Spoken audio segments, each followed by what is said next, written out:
Vamos a analizar mediante este programa la emisión de energía de un cuerpo negro. Para ello tenemos aquí representado nuestro cuerpo negro. Aquí tenemos, con este mando deslizante, vamos a ir aumentando la temperatura de este cuerpo, que se va a ir reflejando aquí en Kelvin. En esta pantalla vamos a ir viendo la gráfica correspondiente a la emisión de la radiación de este cuerpo negro según las leyes de la mecánica estadística. Este eje representa la longitud de onda y este otro eje vertical la densidad de energía emitida. Aquí estos mandos son simplemente, los utilizaremos para variar la escala, para poder conseguir tenerla siempre dentro de la pantalla. Así que vamos a ir calentando el objeto. Ahora ya más o menos ya vemos que empieza aquí a haber una emisión débil. Vamos a amplificarla. Y aquí es donde tenemos el pico de mayor emisión, que lo tenemos reflejado en este punto. Vamos a continuar calentando y vemos cómo se va desplazando hacia la izquierda. Vamos a bajar la amplitud para mantenerlo dentro de la pantalla y ahora vamos a ir viendo este pico cómo se va a ir desplazando hacia allá. Seguimos calentando y vemos cómo cada vez el pico se va desplazando más y más a la izquierda.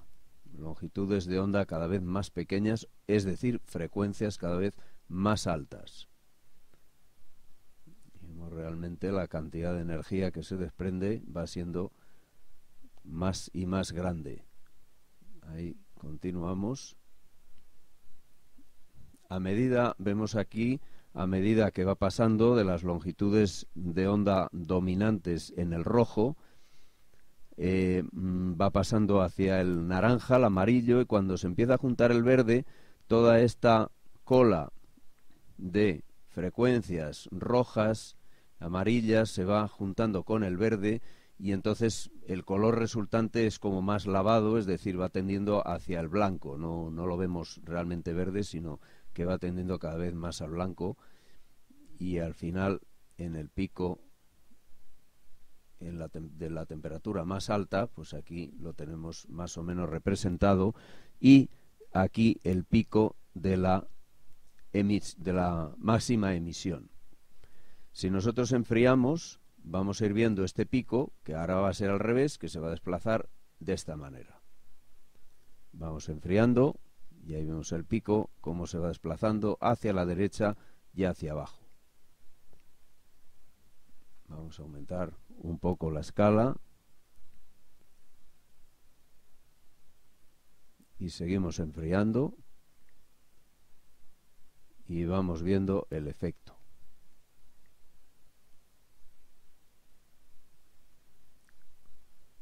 Con esto alteramos un poco la escala de este eje, pero no la longitud de onda.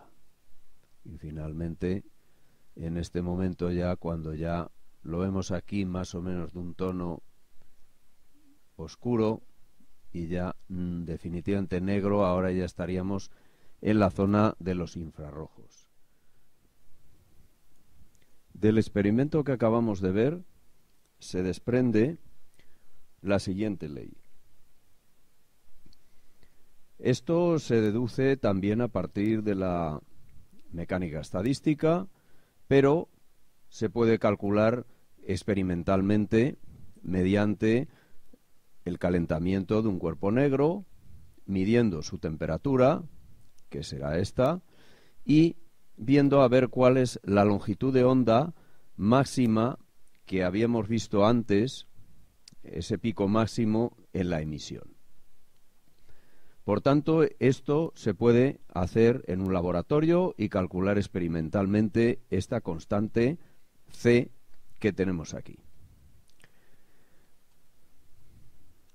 Bien, como sabemos por electromagnetismo, en una radiación la velocidad es igual a lambda por la frecuencia nu. De aquí vamos a despejar lambda, pasando nu al primer miembro, y sustituimos arriba la lambda por c partido por nu. Pasándolo al otro lado, pasa como nu partido por c, y tenemos que la temperatura es proporcional a la frecuencia. Vamos a ver esta otra ley de mecánica estadística, en donde se dice que la energía de una radiación, es decir, objetos que se llaman ultrarrelativistas, que se mueven a altas velocidades, se puede demostrar que la energía es 3 veces la constante de Boltzmann K multiplicado por la temperatura T. Sustituyamos la temperatura T por la expresión que tenemos arriba y nos queda esto, en donde aquí tenemos que estos son una constante, la velocidad de la luz es otra constante, y esta es la que hemos medido experimentalmente en el experimento de la radiación del cuerpo negro. Por tanto, podemos deducir que la energía es proporcional a la frecuencia. Esto que hemos hecho no es correcto desde un punto de vista ortodoxo, porque si recordamos el experimento, teníamos una banda de radiaciones de diferentes longitudes de onda, de la cual existía una que era la máxima, pero el resto también habría que tenerlas en cuenta, y en esta deducción que hemos hecho no hemos tenido presente que existen una cantidad infinita de radiaciones separadas por una cantidad diferencial. Bien, pero de alguna manera esto nos da como una orientación, o nos está diciendo que de alguna manera la energía de una radiación sí tiene una proporcionalidad con la frecuencia, y esto le llevó a Planck a emitir su famosa ley de que la energía es igual a h por nu, siendo h la constante de Planck.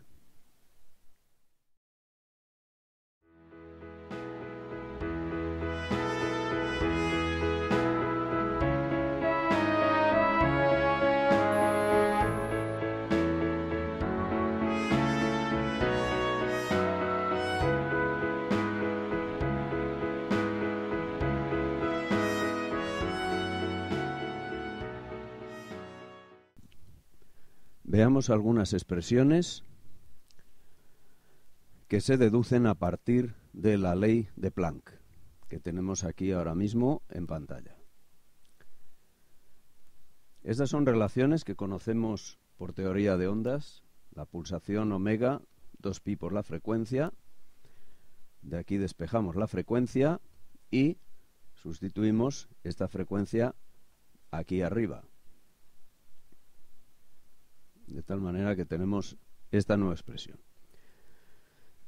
La cantidad h, constante de Planck, partido por 2pi, es algo que se repite muy normalmente en física cuántica, y para no andar arrastrando ese factor de 2pi, h partido por 2pi, h partido por 2pi, se le coloca esta pequeña barra que vemos aquí arriba, y entonces h barra es simplemente h partido por 2pi, con lo cual se nos simplifica mucho la notación.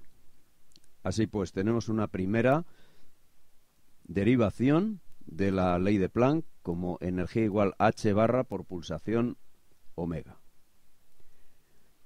Ahora vamos a ver otra para la cantidad de movimiento. Uno de los problemas que tiene la física clásica es que en la cantidad de movimiento, al ser la masa por la velocidad, implica que la partícula que estudiemos debe tener una masa. ¿Qué pasa si lo que queremos estudiar es la luz. La luz no tiene masa. Entonces, ¿cómo extrapolar el concepto de cantidad de movimiento a una onda sin masa, como puede ser la luz? Bien, pues aquí tenemos la ecuación de Einstein de la relatividad que conocemos desde hace mucho tiempo y la vamos a descomponer de esta manera: mc por c. Pero mc es justamente la cantidad de movimiento. Así pues, la energía de una onda se puede expresar como la cantidad de movimiento P por C. Ahora bien, como P por C es la energía acabamos de ver que es h barra por omega. Aquí pasamos C al otro miembro y ahora vamos a estudiar omega partido por C. Bien, omega es 2pi por la frecuencia nu partido por C. Y por otro lado, también por teoría de ondas, sabemos que la frecuencia es igual a la velocidad partido por la longitud de onda. Luego, entonces, se sustituye esta frecuencia aquí arriba. Ahí lo tenemos. C se nos va con C y nos queda 2pi partido por lambda, que es lo que se conoce también en teoría de ondas como el número de onda K. 2pi partido por lambda igual K. Bien, pues ahora sustituimos omega partido por C aquí arriba, que es K, y nos queda finalmente para la cantidad de movimiento una expresión parecida a la de la energía, pero es h barra, en vez de omega, está sustituido por K, número de onda. Vamos a poner el resumen: la energía igual a h barra omega y P, cantidad de movimiento, igual a h barra por K. Bien, sabemos que la cantidad de movimiento es una magnitud vectorial y eso también se puede expresar mediante la correspondiente ecuación vectorial. Aquí P y K están ahora en negrita, que representarían un vector.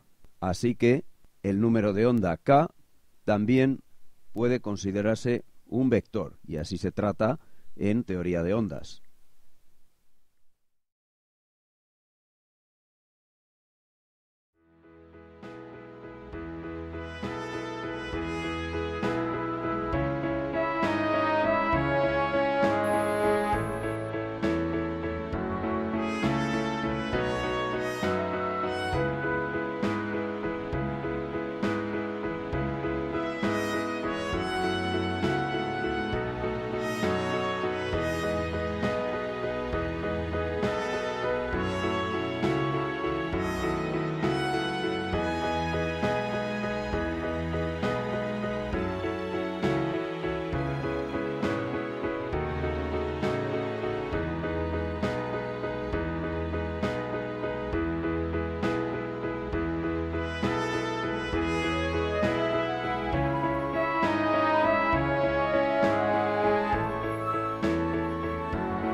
De manera que hemos visto que es necesario aplicar una radiación con una determinada frecuencia para conseguir arrancar a un electrón de estas últimas capas atómicas. En tal caso, si decíamos que esto es la energía de extracción, naturalmente esta es la energía de la radiación que está incidiendo. Va a perder esta cantidad de energía correspondiente a la energía de extracción, y esta es la energía resultante con la cual la partícula, en este caso un electrón, va a salir despedido del material. Para calcular las energías de extracción se dispone de este dispositivo. Aquí tenemos un determinado metal que vamos a iluminar con una radiación, y como vemos aquí tenemos un campo. Esto se supone que vamos a hacer el vacío aquí para que los electrones circulen libremente, de tal manera que la radiación arrancará electrones que saldrán en esta dirección, y el campo que vamos a poner, fijémonos aquí que es negativo positivo, es decir, se va a oponer al movimiento del electrón para que el electrón dé la vuelta en este punto y regrese, con lo cual estaremos midiendo una corriente nula. ¿Qué va a pasar en esas circunstancias?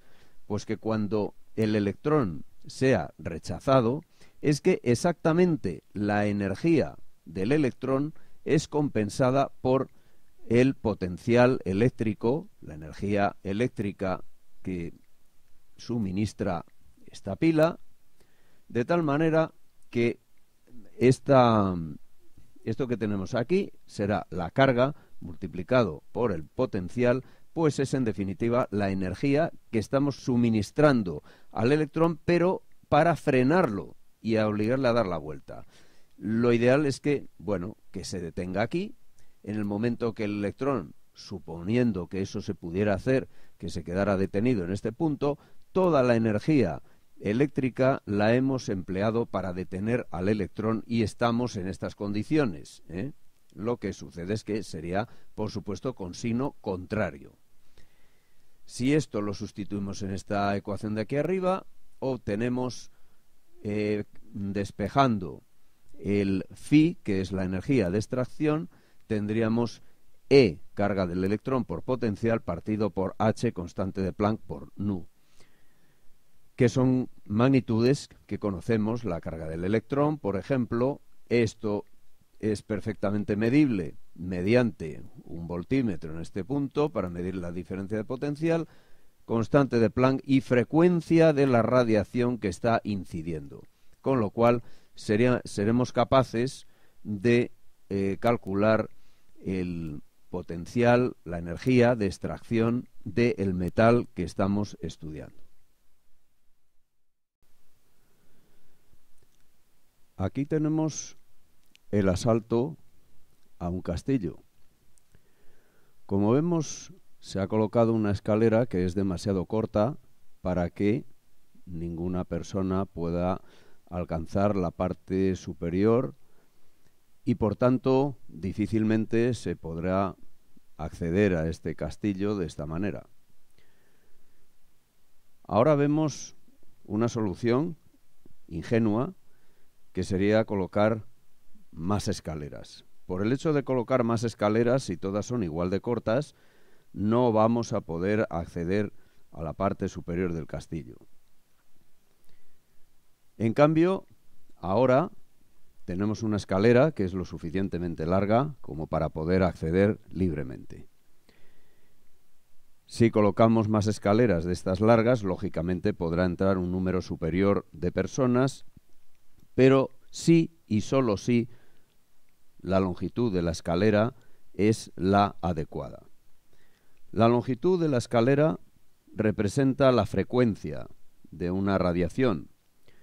Si la frecuencia es pequeña, son escaleras cortas, podemos colocar muchas que representarán la intensidad de la radiación, pero no por poner mucha intensidad, como vamos a ver en un experimento a continuación, no por ese hecho vamos a conseguir el asalto al castillo, en nuestro caso del efecto fotoeléctrico, arrancar electrones.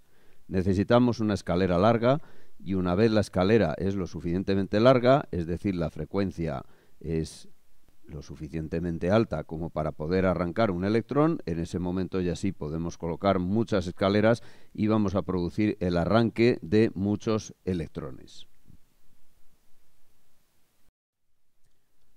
Se trata ahora en este experimento de arrancar electrones de esta placa metálica que tenemos aquí.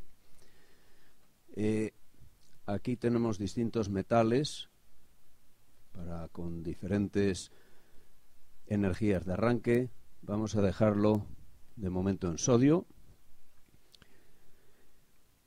Bien, ahora ya estaría en funcionamiento Esta es una lámpara con la cual se ilumina este metal con la finalidad de arrancar electrones. Ahora de momento la intensidad la tenemos a 0, vamos a aumentarla, pero vemos que por mucho que aumentemos esta intensidad no sucede nada, porque la longitud de onda es demasiado alta, es decir, la frecuencia es demasiado pequeña, estamos en el rojo y no es suficiente para arrancar electrones, así que vamos a ir modificando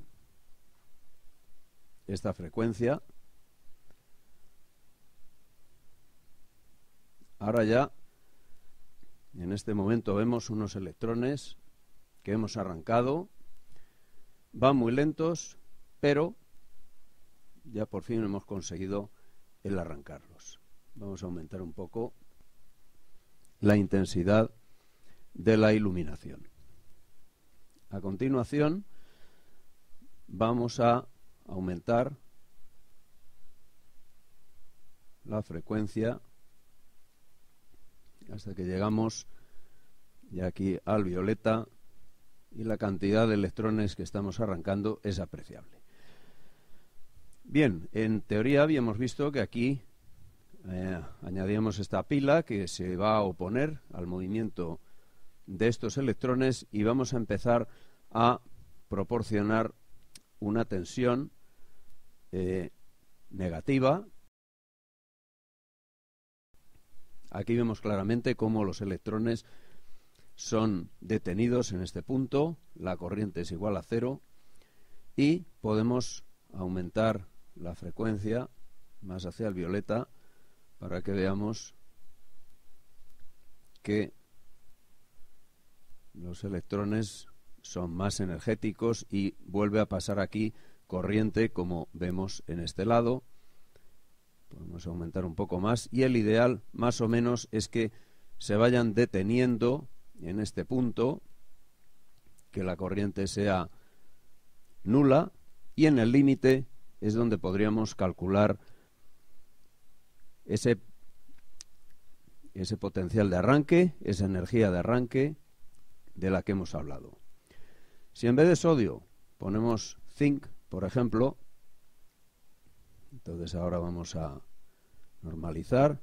Bien, vemos que el zinc, por decirlo de alguna forma, es más duro de arranque y entonces tendríamos que venir ya a un ultravioleta claro aquí para poder arrancar esos electrones. Igual que antes, comenzamos a añadir tensión negativa para ir deteniendo y poco a poco ahora ya se ha anulado la corriente.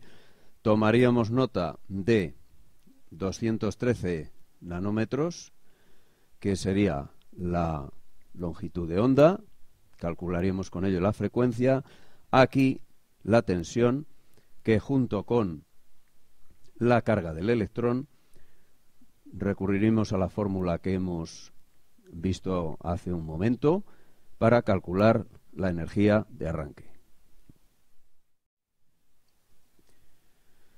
Vamos a ver ahora qué entendemos por un operador. Normalmente un operador es un ente matemático que nos sirve para realizar, como su nombre indica, una serie de operaciones matemáticas. Por ejemplo, tenemos el típico operador de teoría de campos que es nabla, que lo tenemos aquí. Es un vector, aquí tenemos los vectores unitarios IJK y derivadas parciales respecto de x, de y, de z.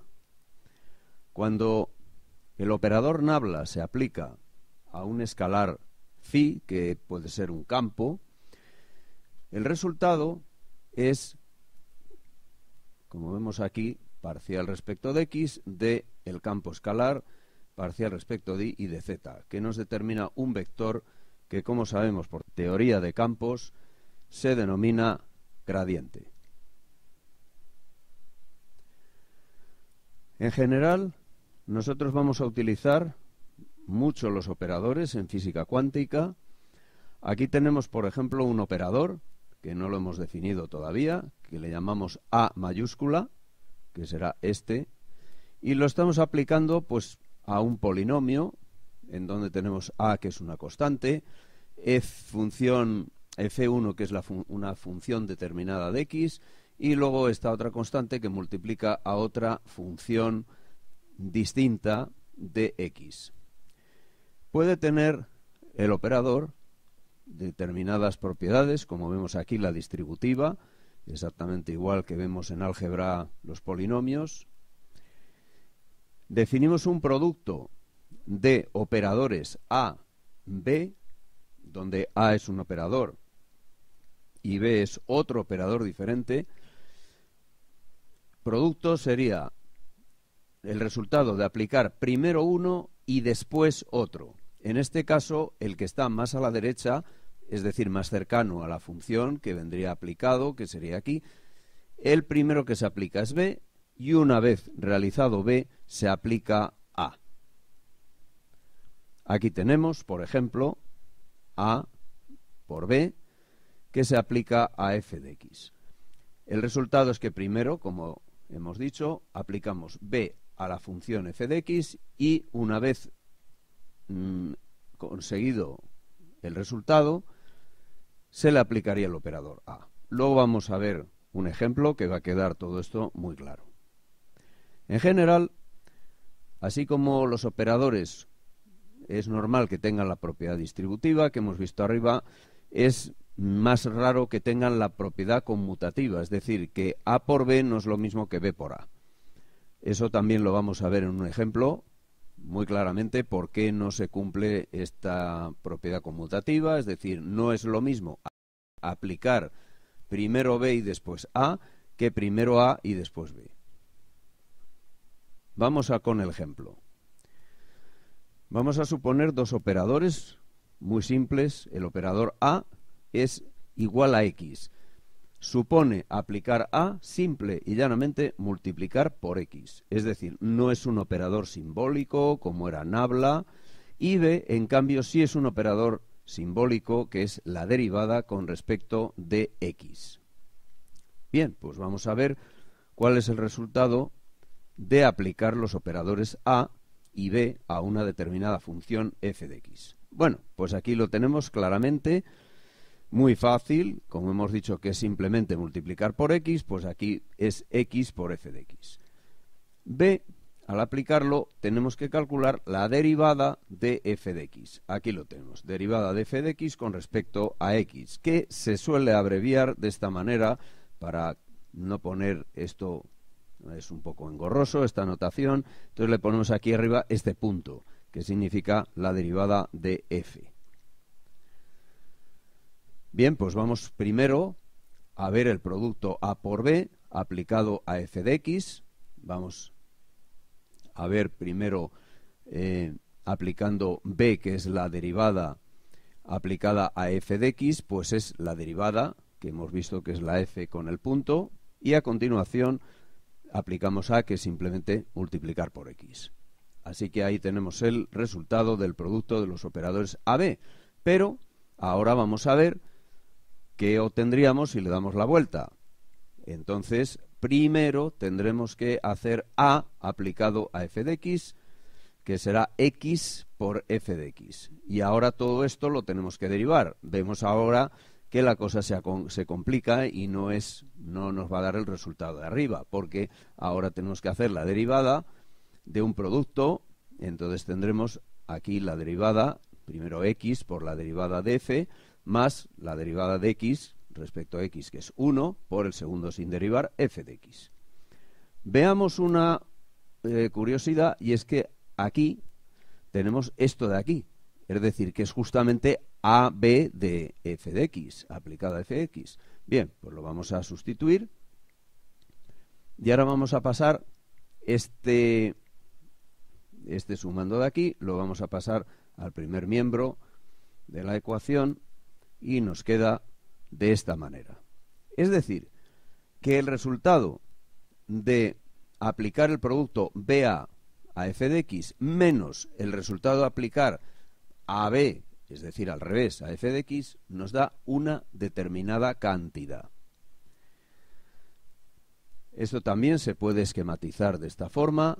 BA menos AB aplicado a f de x nos da que es una cantidad determinada, que es justamente la diferencia de ponerlo el producto de una manera o conmutarlo. Por tanto, se llama a este término que tenemos aquí, se le suele llamar conmutador. Y se expresa de esta manera: corchete A, B igual a AB menos BA. Cuando el conmutador es igual a 0, está claro que AB es igual a BA, y en este caso, y solamente en este caso, cuando el conmutador es 0, podemos afirmar que los operadores tienen la propiedad conmutativa y da lo mismo decir A por B que B por A. En este caso se dice que los operadores conmutan. Bueno, pues ahora vamos a una de las partes más importantes, que son los llamados valores propios. Y lo vamos a hacer con un ejemplo. Vamos a suponer que f de x es la función e elevado a 2x. Y b, igual que antes, mantenemos el mismo ejemplo de antes, va a ser la derivada con respecto de x. Muy bien, pues vamos a aplicar el operador b a la función f de x. Pues entonces será la derivada de f de x respecto de x. ¿Cuál es la derivada de f de x? Muy bien, pues tenemos ahí una exponencial, sabemos que la derivada de la exponencial es ella misma, y como tenemos función también de x en el exponente, pues habrá que multiplicar por la derivada del exponente. La derivada de 2x es 2. Así pues tenemos 2 por e elevado a 2x, pero e elevado a 2x es otra vez f de x. Así que se reproduce otra vez la función f de x. Bien, observamos una cosa curiosa, y es que el resultado de haber aplicado un operador simbólico, es decir, esto no es un valor numérico, esto es un valor simbólico, nos ha dado como resultado que es lo mismo que multiplicar por 2. Así que el operador se puede asociar con el número 2, y por eso el número 2 recibe el nombre de el valor propio del operador b. También se le llama autovalor, valor propio o autovalor. Vamos a ver qué pasa si nosotros aplicáramos otra vez b.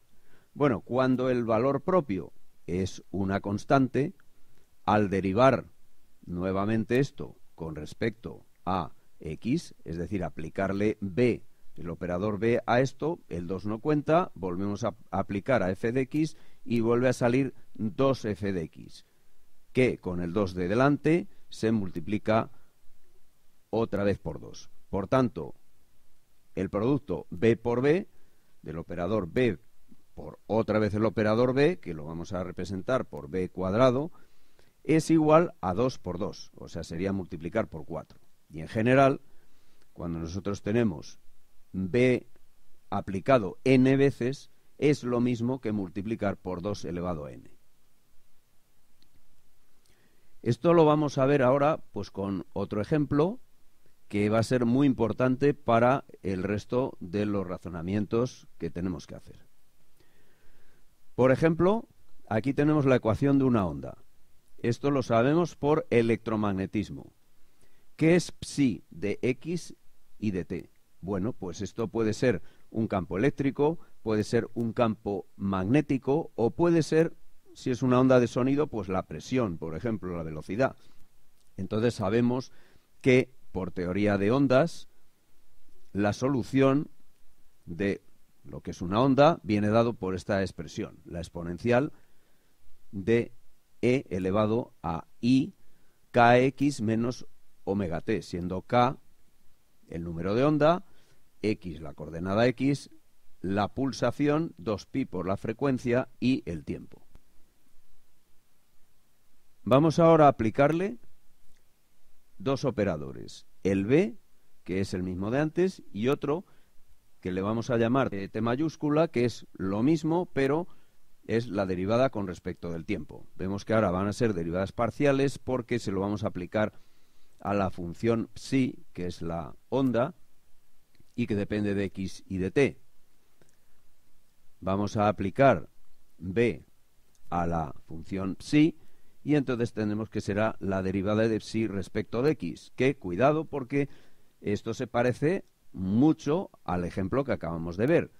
Esto es una exponencial y por tanto su derivada será ella misma, multiplicado por la derivada con respecto a x de lo que hay dentro de la exponencial. Esto no cuenta porque es una derivada parcial, luego solamente tendremos esto, por tanto será i por k. Así que i por k multiplicado nuevamente por la función psi inalterada es el resultado de aplicar el operador b.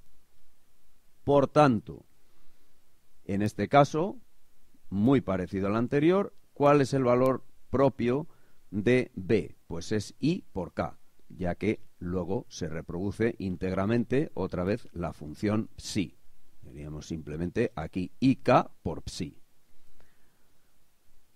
De la misma manera, si derivamos respecto de t, vamos a obtener exactamente lo mismo, pero al multiplicar por la derivada del exponente, esta vez tenemos que hacerlo con relación a t, y entonces será menos omega por i.